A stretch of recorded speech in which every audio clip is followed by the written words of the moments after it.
আসসালামু আলাইকুম। আমি ডক্টর ইশফাক আহমেদ, লেকচারার পেরিওডন্টোলজি এবং oral pathology, Rajshahi medical college, dental unit.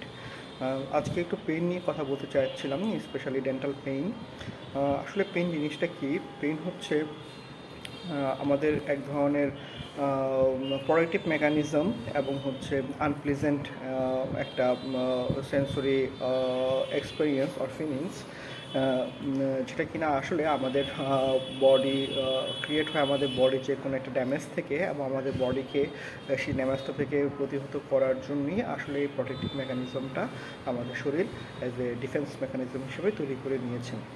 এখন হচ্ছে পেইন সম্বন্ধে আমাদের ফার্দার কিছু জানতে হলে কিছু টার্মিনোলজি আমাদের জানা দরকার। সেগুলো হচ্ছে নসিসেপ্টর, বা যে রিসেপ্টরের কারণে আমরা পেইন অনুভব করি, বা যেখান থেকে পেইন স্টিমুলেশনটা আসলে জেনারেশন হয়, সেটাকে নসিসেপ্টরস বলে।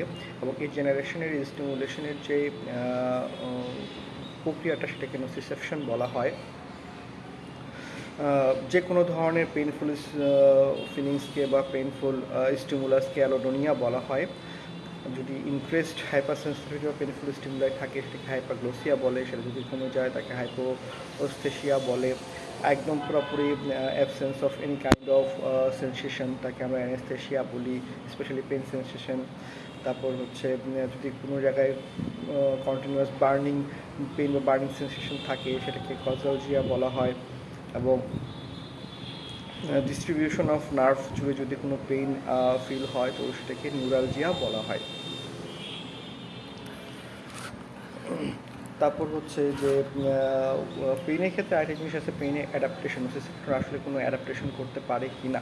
যেমন দেখা গেলো যে আমরা অনেকক্ষণ ধরে কোনো একটা স্মেল নিচ্ছি, সেই স্মেলটা নিলে স্পেশালি আমাদের যে স্মেল সেন্সরি বা স্মেল স্টিমুলেশন থাকে, অলফ্যাক্টরি রিসেপ্টরসগুলো থাকে, সেগুলো আসলে একটা পেইন সেন্সেশন মানে স্মেল সেন্সেশনের প্রতি তারা অ্যাডাপ্টেড হতে পারে।